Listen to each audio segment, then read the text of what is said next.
Assalamualaikum warahmatullahi wabarakatuh. Apa kabar kalian hari ini? Semoga selalu sehat ya. Kita akan meneruskan materi validitas yang mana sudah disampaikan kelompok sebelumnya, validitas soal pilihan ganda. Kali ini kita akan belajar validitas soal isian dan uraian.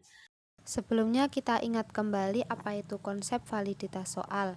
Secara umum, tes atau alat ukur dipandang valid apabila ia mampu mengukur apa yang hendak diukurnya, atau sejauh mana tes itu mengukur apa yang dimaksud untuk diukur. Untuk mengetahui tes itu valid atau tidak, harus dilakukan melalui penelaahan poin-poin tes untuk memastikan bahwa soal tes itu sudah mewakili keseluruhan materi yang harusnya dikuasai. Perbedaan dengan kelompok sebelumnya adalah skor. Kalau pilihan ganda hanya ada salah dan benar dengan skor 1 atau 0, kalau isian dan uraian, skornya biasanya 1-5 atau 1-10 sesuai bobot jawabannya. Kita mulai saja dengan contoh data berikut. Di sini disajikan data 5 siswa. Dengan 5 butir soal, saya mengambil contoh skor maksimal 5. Bisa dilihat 4, 3, 5, dan seterusnya adalah skor masing-masing soal yang dijawab siswa.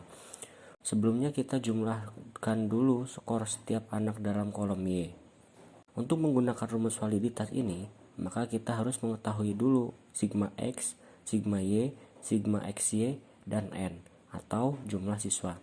Sigma X adalah jumlah X, maka kita jumlahkan skor sesuai kolom soalnya.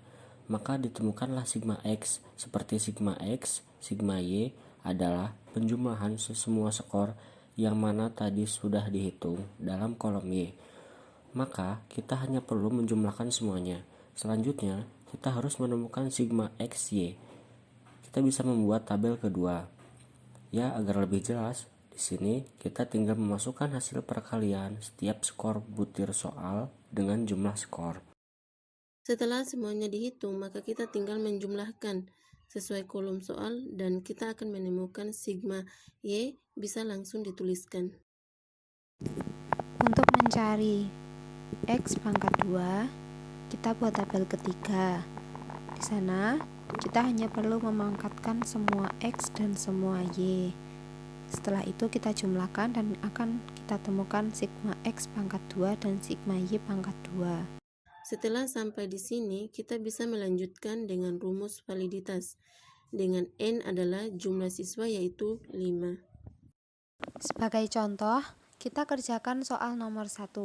Langsung saja dimasukkan N-nya 5, sigma XY 332, dikurangi sigma X-nya 19, sigma Y-nya 84, per akar 5 sigma X pangkat 2-nya 75, dikurangi dalam kurung sigma X-nya 19 dipangkatkan 2, lalu sigma Y pangkat 2-nya 1486, dikurangi dalam kurung sigma X-nya 84 dipangkatkan 2.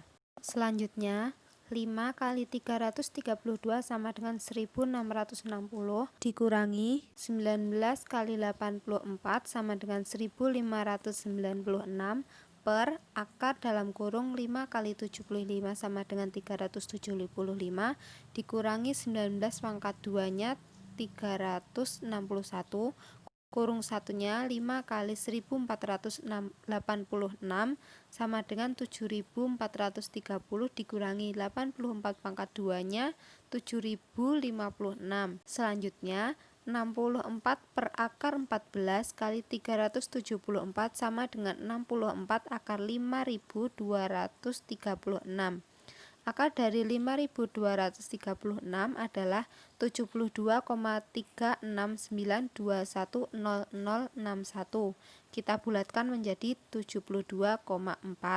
Selanjutnya, 64 per 72,4 sama dengan 0,88397790006. Sampai di sini, kita sudah menemukan koefisien validitas nomor 1. Maka, bisa disimpulkan bahwa soal nomor 1 memiliki tingkat validitas yang tinggi menurut besarnya koefisien korelasinya. Bisa dimengerti ya penjelasan kami. Sekiranya terdapat kekurangan dalam penjelasan kami, mohon dimaklumi. Sekian dan terima kasih. Wassalamualaikum warahmatullahi wabarakatuh.